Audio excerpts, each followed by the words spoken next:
Tadi saya ikut pesawat beliau bersama Mas Anies Baswedan dan kawan-kawan.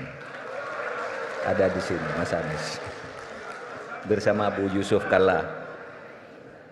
Sekarang tuh orang Kahmi sudah boleh dan bisa menjadi apa saja. Saudara jangan bayangkan dulu Anda zaman Orde Baru gitu ke orang Kahmi mau bilang saya calon presiden, nggak bisa. Nggak bisa. Saya ingin jadi menteri ini, nggak bisa.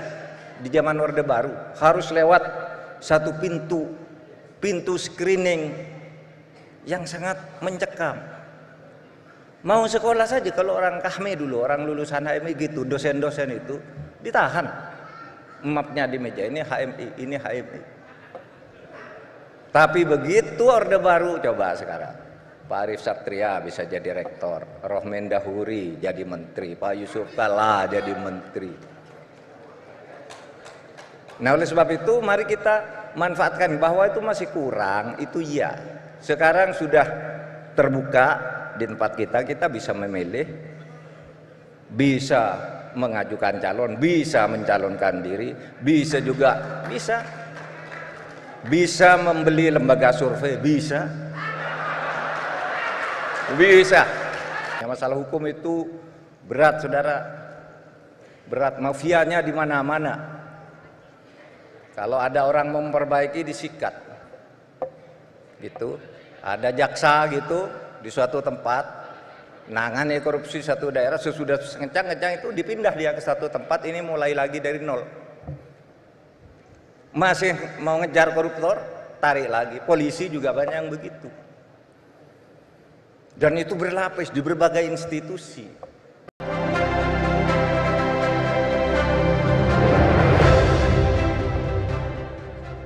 Assalamualaikum warahmatullahi wabarakatuh. Alhamdulillahi wahdah, assalatu wassalamu ala man la nabiyya ba'dah, Muhammadin sallallahu alaihi wasallam wa man tabi'a hudah wa ba'dah. Yang terhormat Bapak Gubernur Sulawesi Tengah, Bapak Haji Rusdi Bastura, Ibu Nilam Sari, Ketua DPRD, keduanya selaku Sohibul Bait, selaku tuan rumah. Kemudian para tamu-tamu yang terhormat dari berbagai daerah, antara lain Ketua Dewan Penasehat Kahmi yang sedang beristirahat di sebelah kita, tentu Ketua Dewan Etik Kahmi Bapak Haji Muhammad Yusuf Kalla. Tadi saya ikut pesawat beliau bersama Mas Anies Baswedan dan kawan-kawan. Ada di sini Mas Anies bersama Bu Yusuf Kalla. Ketua Umum Majelis Kahmi Sulawesi Tengah Bapak Andi Mulhanan Tombolo Tutu. Kemudian Koordinator Presidium Majelis Nasional Kahmi Mas tadi Ahmad Doli Kurnia dan seluruh rombongannya. Kemudian dari pimpinan Forhati yang juga Munas bersama Munas Kahmi yang ke-11 ini. Tentu saya juga mengucapkan terima kasih dan selamat, harus menyapa juga Ketua Panitia Munas yang tadi sudah sambutan, Mas Sabarudin, Ketua Panitia Daerah Munas Kahmi Pak Taufik Abdul Karim, ada Mas Arief Satria, Rektor IPB, yang selain juga aktif di Kahmi, sekarang sedang menjadi Ketua Umum ICME, dan hadirin sekalian, saya mengikuti perjalanan Monas ini didahului dengan perdebatan melalui beberapa rapat tentang tempat. Terjadi rebutan. Kalau tidak salah 6 daerah mendaftarkan diri itu mau menjadi tempat diselenggarakannya Munas. Akhirnya mengerucut kedua, yang salah satu diantaranya adalah Palu ini. Rapat ditunda. Nunggu apa? Palu itu sungguh-sungguh apa tidak?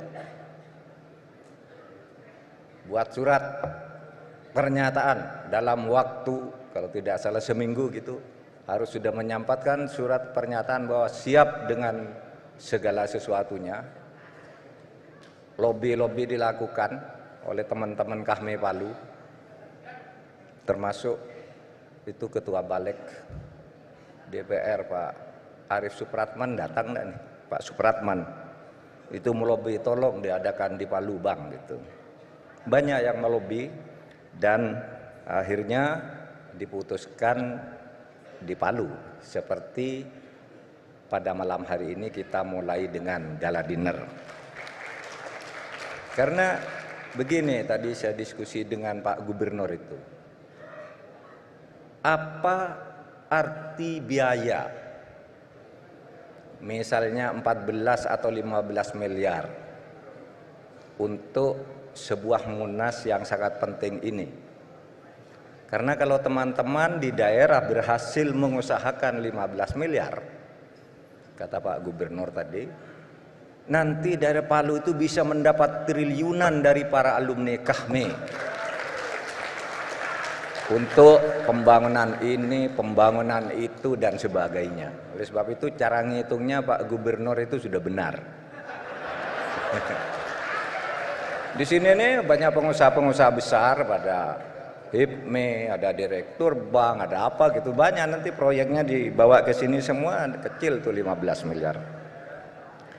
Ngitungnya pintar. Terima kasih Pak Gubernur, dan tentu saja atas dukungan DPRD Ibu Nilam Sari. Tentu Bu Nilam Sari pasti didukung oleh Pak Ahmad Ali juga karena saya. Terima kasih juga Pak Ahmad Ali untuk itu.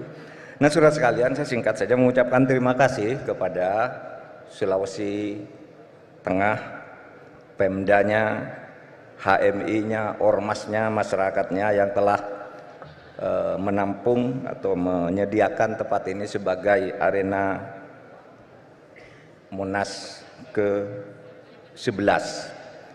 Saya berharap agar ini berakhir seperti Munas sebelumnya. Rame lah, kasak kusuknya rame biasa, tapi selesai ya selesai. Dulu di Riau begitu, kemudian di Medan begitu, ya rame biasa dan itu bagus gitu, di mana dinamika. Tetapi sesudah selesai ya selesai, bahwa Kahmi tetap satu. Kenapa saudara ini penting? Karena sekarang saya tuh kebetulan diamanahi ngurus urusan politik, hukum dan keamanan oleh Kahmi tentu saja.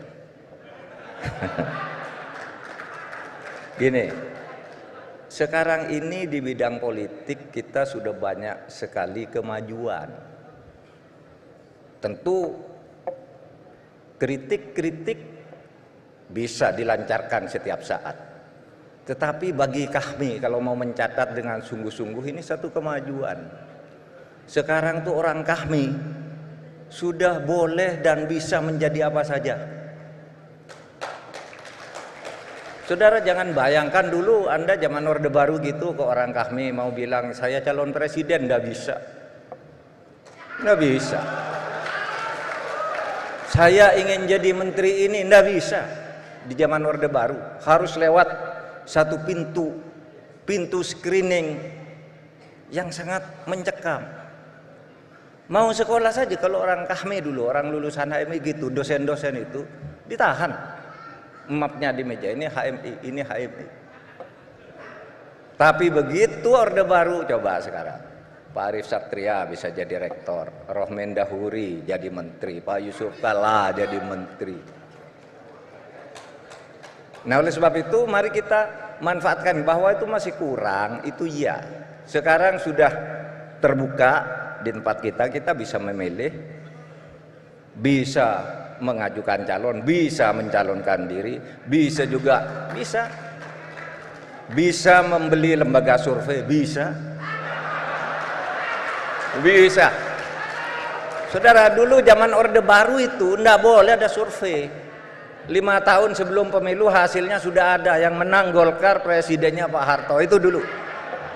Sekarang saudara boleh survei. Wah, ini surveinya sekarang yang nomor 1, nomor 2 ini.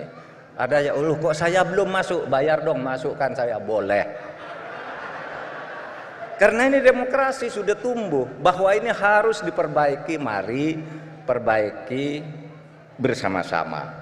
Nah, yang terpenting, yang sekarang ini sedang saya dan teman-teman di presidium itu berkampanye tentang politik demokrasi yang berkeadaban.